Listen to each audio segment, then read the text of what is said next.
guys, welcome to another Bookmas video. We're getting so close to the end here. Today though, we are going to be talking bad books. We're going to be talking about the books that I read this year that I thought were either the worst and or the most disappointing. I'm not including DNFs on this list. These are, I think there's 9 of them. There's 8 of them. Books that I was excited to read or had to read in some cases and I didn't like. Some of these are worse than others in my opinion. Yeah, let's just get onto it. In no particular order, we're gonna start with The Librarian Spy. I read The Last Bookshop in London this summer and loved it. It went on my list of favorite historical fiction books that I've ever read. And so I was excited when I saw this one coming out. It has the word librarian, the word spy. It sounded great. And it was such a letdown. I got it. I think I bought it the day it was released, read it shortly after, and it was boring. Like, the woman is supposed to be one main character is supposed to be this librarian, but she leaves the librarian job to go to this other job, and it just, yeah, I felt like there was really no librarian and no spy. I mean, there was a little bit, but not to the level it promised on the book cover, so very disappointing. I had bought the book and I already got rid of it. Like, I got rid of it right afterwards. I didn't want to see that disappointment on my shelf. In a very different vein, this is a middle grade graphic novel that I know a lot of people liked. The illustrations are amazing. That is Cece's journal. But my biggest disappointment with this book was how much this girl lied to, I can't remember if she had 2 parents or just a mother, lied to her mother, and she got her friends to lie to her mother about where she was going. And maybe if I wasn't a mother of a 12-year-old daughter, this would not affect me the same way, but I feel like it just really grated on my nerves. And she wasn't doing anything bad. That's the thing I don't really understand. There was no reason for her to lie to her mother that I can think of. So yeah, it's too bad because I really loved the illustrations. Felt like it really could have been a great book, but that one was a disappointment. Oh, another book that I've talked about because this is volume 1 and volume 2 made it on my list of favorite manga. That is A Silent Voice. This first book, I just wanted to strangle this main character. He is constantly picking on this girl in his school. She's new to the school, she's deaf. He ruined multiple hearing aids. He was constantly throwing things at her or saying things around her to see if she could hear, or yelling at her, or doing all these terrible things. People and teachers around him knew what was going on and nobody stepped in. It's like I could get over a character being completely stupid if somebody else is around there doing something, but they weren't.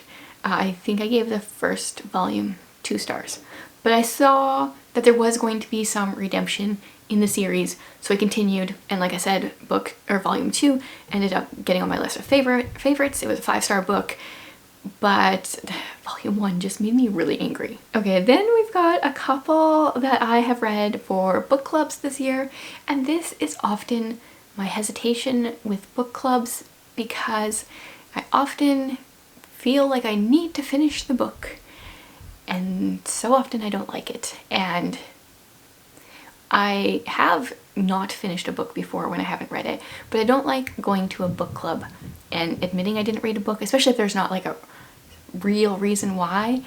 Sometimes I just don't enjoy them. The first one I have here is The 100-Year-Old Man Who Climbed Out the Window and Disappeared.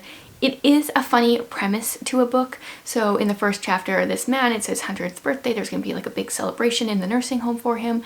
He climbs out his window and he decides to run away from the nursing home because I don't really know why, because he's just trying to avoid being old in some ways.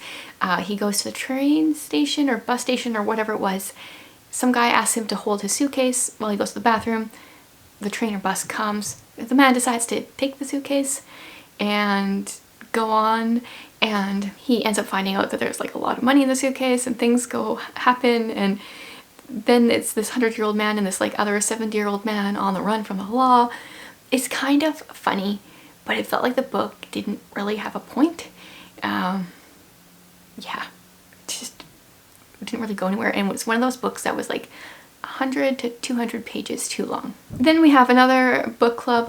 This was a library book club one, and that's The Spoon Stealer. I read this one fairly recently.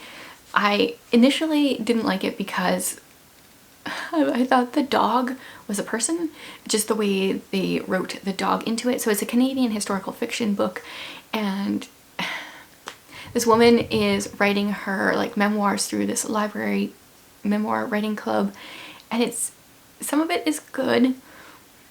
Once I got over the dog part, I was actually kind of getting into the book, and then it takes a turn that I was just severely disappointed in and didn't feel like needed to be there. So yeah, that was another disappointment. And then the last book club disappointment was one, I think it was the first month. There is a like Christian book club here on BookTube. I joined in for the first month, and then life got crazy busy, and then I never have again. But the one that we read was The Enlightenment of Bees. And so I went into this book thinking this was a Christian fiction book because it was picked for this, and because it's by Thomas Nelson publishers, which I've now realized are not really a Christian publisher anymore. They're just like a clean fiction publisher, but I was reading this book as though it was supposed to be Christian fiction, and I think Jesus, or maybe it was even just the church, was mentioned once, and it was like in a Catholic setting. Some guy just mentioned his aunt was Catholic or something like that, and it's all about this girl who her fiance breaks up with her, I think, or her boyfriend, when she thought he was going to propose, and so she decides to go on this missions trip instead. But they're like, it's a missions trip where it's really well funded. This guy is funding it all, and it's all very like high class. Like they're exposed to just the best of the best, and they're supposed to be helping out at this refugee camp. I mean, they are, but there was just so many things I didn't like. And yeah. And then afterwards I was like, oh, okay, if I was going into this knowing it wasn't a Christian fiction, I probably wouldn't have hated it so much. I also wouldn't have completed it. But yeah, it made me pretty irritated. And I have two more. One of them is The Bookshop on the Corner by Jenny something that starts with a C.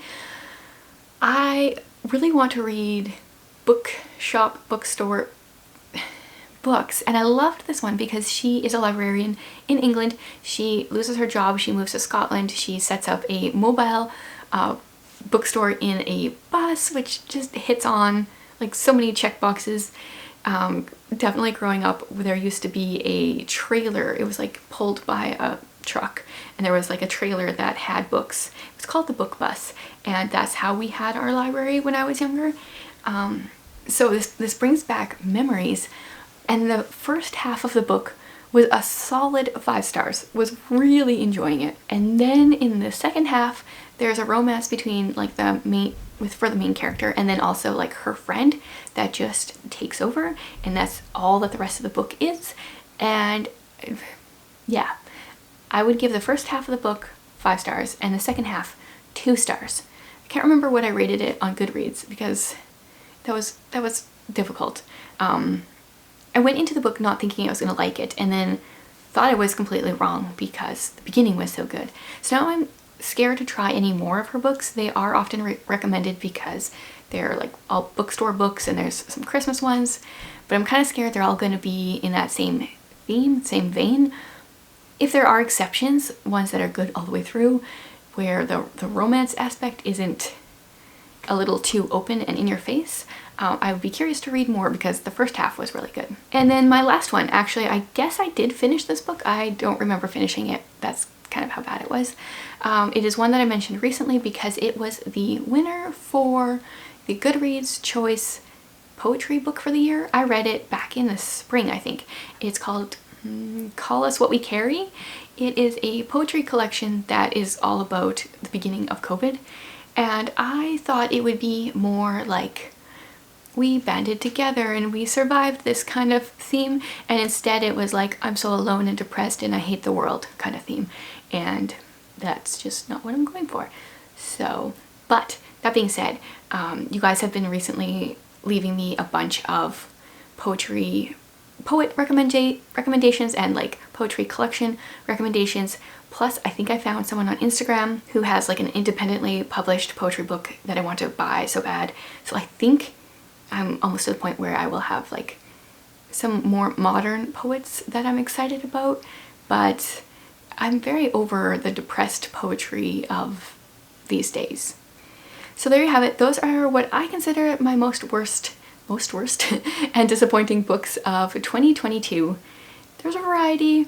I'm hoping for less next year because I'm hoping I'm willing to just stop a book if it's that terrible. But unfortunately, I am still part of a library book club where I keep trying to suggest books, but they're not getting picked. Maybe if you guys have good book club suggestions that they might pick, let me know so that I can do that. I keep trying to push at home in Mitford, but they keep saying it's too long, so I need more ideas. Anyway, that's all for today. Just a couple more Bookmas days left, and thanks so much for being here, guys. I'll see you again tomorrow.